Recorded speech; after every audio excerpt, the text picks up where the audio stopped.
In 1906, President Teddy Roosevelt, an avid hunter and naturalist, signed into law an executive order to establish the National Wildlife Refuge system. With the stroke of a pen, he set into motion the world's largest network of lands set aside for the benefit of wildlife. In our next story, we'll introduce you to Gray's Lake, a national wildlife refuge in eastern Idaho that's truly a waterfowl wonderland.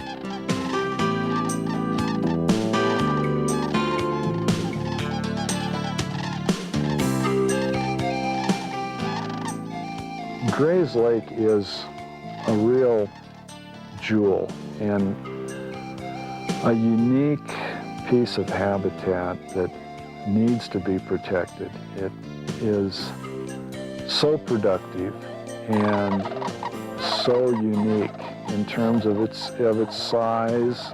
It has tremendous potential to produce wildlife, and that in and of itself is a real good reason for protecting it and giving it special attention. This huge marshland has been protected as a national wildlife refuge since 1965. It's part of a system of over 400 refuges nationwide, 6 of which you'll find right here in Idaho. I think we'll find a lot here at Gray's Lake. It's certainly an area where you aren't overrun with people, you don't have a lot of problems with crowds, you can be by yourself. You have to face some tough weather such as we're dealing with today. The weather is typical for a high mountain valley that is typically unpredictable.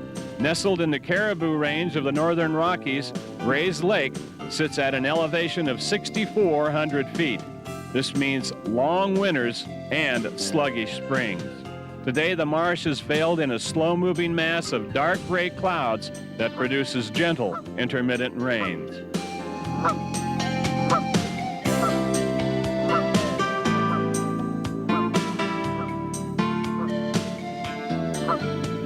The rain has no effect on the primary residents of Gray's Lake. From ducks and geese to stately shorebirds, the marsh is alive with waterfowl. Almost 200 different species of birds can be found in the refuge at one time or another. This colorful character is called an eared grebe, named for the golden tufts fanning out behind the eye. This distinctive plumage only appears during the spring breeding season. Nearby, a white-faced ibis uses its long, curved bill to probe for crustaceans, insects, and small fish, making its way delicately through the rushes. A spat breaks out between 2 male coots over the favors of a nearby female. Eventually, the challenger is driven off in a flurry of feathers. Cruising high above it all is a northern harrier, sometimes called a marsh hawk, searching for prey. A pair of Canada geese flies off, honking boisterously and disturbing the stillness of the marsh. In the tall grasses, a small blackbird perches confidently on a slender stalk that seems too delicate to bear even the minuscule weight of the bird.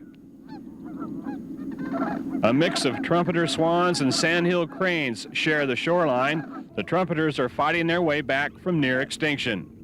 These swans are probably the offspring of nesting pairs transplanted to the marsh in 1989 and 90. But the cranes are a common sight here. In fact, Gray's Lake holds the distinction of hosting the world's largest nesting concentration of greater sandhill cranes. The cranes are large birds, long-legged and long-necked, with a wingspan stretching to 7 feet. They have a distinctive call that can be heard over a mile away. Spring is a mating season, and for a moment, it looks as though we may be treated to a lively display of the courtship dance.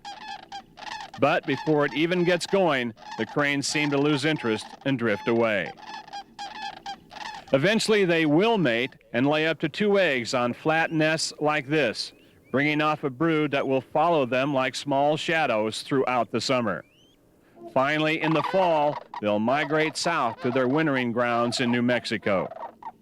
The success of the sandhill cranes at Grays Lake inspired an idea for an experiment to try and preserve its cousin, the whooping crane, from extinction. In the early to mid-70s, a whooping crane experiment was started, which consisted of bringing eggs in from the wild population of whooping cranes that migrate between Texas and Canada. And eggs were brought into Grays Lake from Canada and placed in sandhill crane nests so that the sandhills would act as a foster parent, so to speak, for the whooping cranes. The idea worked to a certain extent. The sandhills raised the whooping crane young and taught them new migration routes. The thought was that if a natural disaster, such as a hurricane, were to wipe out the tiny wild population of whooping cranes in Texas, these would remain to carry on. Unfortunately, they didn't carry on. That is, the whoopers raised by sandhills never mated with other whooping cranes. In the late 80s, the fostering experiment was discontinued. Today, only 4 whooping cranes raised at Grays Lake still remain in the population. And what will happen in terms of the present efforts to come up with another experiment, another approach to managing them is unknown at this time. Despite the mixed results of the whooping crane experiment, it did provide an opportunity to bring the wonders of Grays Lake to the attention of the bird-watching public. And more important, it once more reinforced the premise of preservation initiated by President Teddy Roosevelt when he created the National Wildlife Refuge System. I think that it's absolutely critical that you maintain places like Grays Lake for wildlife, and that wildlife has something that is done strictly for it. And from that, we both protect that wildlife resource and we learn so much more. And we will learn even more in the future by that approach, I believe.